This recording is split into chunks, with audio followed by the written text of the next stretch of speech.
Subscribe करें हमारे YouTube channel दास संतोष प्रभु को और श्रवण करें भागवत और भागवत कथा की महिमा का और बेल आइकन को दबाना न भूलें। श्रीमद् भागवत में कुछ इस तरह शिव जी का परिचय दिया गया। यमुना, सरस्वती, गंगा, धेनुमती, कावेरी, गोमती, तो सभी नदियों में श्रेष्ठ कौन है? गंगा नदी है, माँ गंगा है। सभी नदियों में श्रेष्ठ कहा गया माँ गंगा है। उसी तरीका से 33 करोड़ देवी देवता हैं हमारी।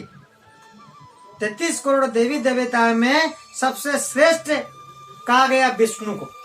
तो उसी तरीका से व्यास मुनि ने 18 पुराण लिखे हैं। तो सबसे श्रेष्ठ क्या है? उन पुराणों में सबसे श्रेष्ठ है भागवत। तो सभी वैष्णव में जितना भी वैष्णव है, सारे वैष्णवों में श्रेष्ठ है हमारे शंकर भगवान। सारे वैष्णवों का श्रेष्ठ है शंकर भगवान।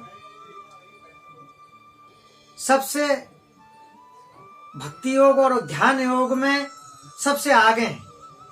जितना भी वैष्णव गण है, उन सबके मुकुटमणि, उन सबके जो श्रेष्ठ है, सबके जो गुरु हैं,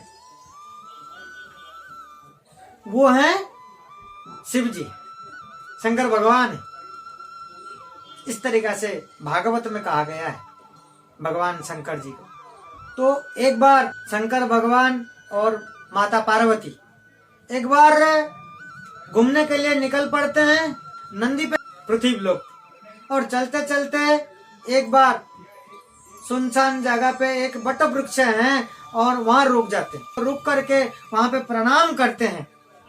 प्रणाम जब करते हैं, कोई नहीं है उस जगह पे, तो माता पार्वती हैरान होकर के पूछते हैं भगवान शंकर से,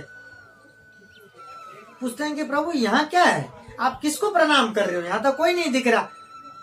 तब भगवान कहते हैं कि 10,000 वर्ष पूर्व कोई भक्त यहाँ पे साधना करता था, तो इसीलिए मैं उनको प्रणाम कर रहा हूँ।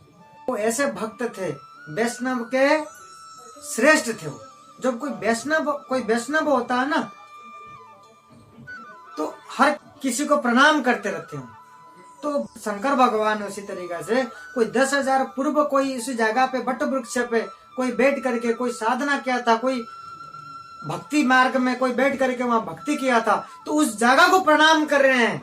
हम तो कोई वैष्णव मिल भी जाता है, कोई भक्त मिलता भी है ना, तो दंडवत और प्रणाम करने में, हरे कृष्ण कहने में संकोच करते हैं हम। और भगवान शंकर जी, शंकर भगवान है हमारे, 10 वर्ष पूर्व कोई किया हुआ था उस जगह को प्रणाम कर रहे हैं, तो श्रेष्ठ तो होंगे ही ना। फिर वहां से इस तरीके से माता पार्वती को समझाते हैं और नंदी पर बैठे हुए आगे की तरफ बढ़ते हैं। जा करके ऐसे जगह पे पहुंचते, बिल्कुल एकदम रेगिस्तान, दूर दूर से कुछ दिख नहीं रहा, और वहां भी उतर करके एक बार प्रणाम करते हैं।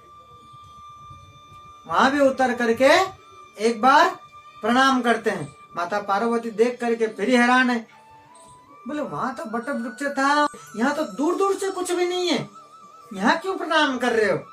अब वो शंकर भगवान माता पार्वती को कहते हैं, इस जगह पे 10,000 वर्षों के बाद कोई वैष्णव आएगा इसी जगह पे, तो इसीलिए मैं प्रणाम कर रहा हूँ। सोचिए भक्तों, इतने वर्षों के बाद कोई आएगा उस जगह को शंकर भगवान अभी से प्रणाम कर रहे हैं। इसी तरीके से भ्रमण में माता पार्वती को समझाते हैं और प्रणाम करके वहां से निकल जाते हैं। तो एक ईश्वर शब्द है, हम ईश्वर कहते हैं, और शंकर भगवान के हर नाम में ईश्वर है। ईश्वर का क्या मतलब है? कंट्रोलर।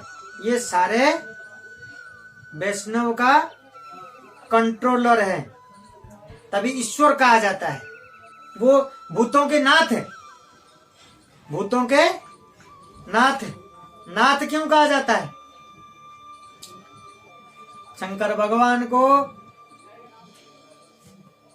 भूतनाथ कहा गया है, भूतों का नाथ है वो। क्योंकि संसार में सबका भला करने के लिए कोई तो है, लेकिन जो भूत है, हम सबको हम एक दूसरे को निंदा करते हैं, कुछ ना कुछ कहते रहते हैं, लेकिन जो भूत है ना, भूत जो है वो कैसे तैसे करके अपना बिताते रहते हैं, लेकिन वो किसी का निंदा नहीं करते। लेकिन भूतों का कल्याण करने के लिए कोई नहीं है, इसलिए शंकर भगवान जो है वो भूतों का कल्याण करने के लिए वो नाथ उनका है, भूतनाथ है, भूतों का नाथ है, भूतों का जो हेड है, वो भूतों का जो गण का जो हेड है वो है हमारे शंकर भगवान है, इसीलिए नाथ कहते हैं हम। नाथ मतलब क्या, हमारा जो नाथ होता है वो ईश्वर है। नाथ क्या है, नाथ एक नथनी होती है, ये पहनते ना, ये माता लोग सब पहनते हैं, नाक में नथनी होती है। जैसे हम किसी घोड़े गाड़ी चलाते हैं, कोई बैलगाड़ी चलाते हैं, तो नाक में वो रस्सी लगा करके पकड़ के रखता है, चलाने वाला जो है वो पकड़ करके रखता है, जिधर इसको चलाना है, बाएं जाना, दाएं जाना, सीधे जाना, रुक जाना, तो वो क्या है, उसी रस्सी को कंट्रोल करता है। उसी तरीका से वैष्णव का जो नाथ है कौन है, भूतों का जो नाथ है वो कौन है, शंकर भगवान। हमारे में क्या होता है, माया होती है, हमारे में सब माया में फंसे हुए रहते हैं। हमारी जो माया है वो रस्सी होती है, वो 3 माया होती है, वो 3 जो रस्सी है वो रस्सी भगवान के हाथ में होता है। हमारे जो नाथ हैं वो भगवान है, भगवान विष्णु है, तो वो रस्सी जो है वो भगवान के हाथ में ही है। उसी तरीका से शंकर भगवान भूतों का नाथ है, भूतों को कल्याण करने के लिए, भूतों को संभालने के लिए हमारे शंकर भगवान है। इसी तरीका से उनका नाम अनेक है, और शंकर भगवान जो हैं हमेशा भगवान विष्णु के ध्यान करते रहते हैं। इसी तरीका से और शिवरात्रि के अंदर भगवान शंकर और माता पार्वती के विवाह हुआ था, तो इसलिए हम महाशिवरात्रि मनाते हैं।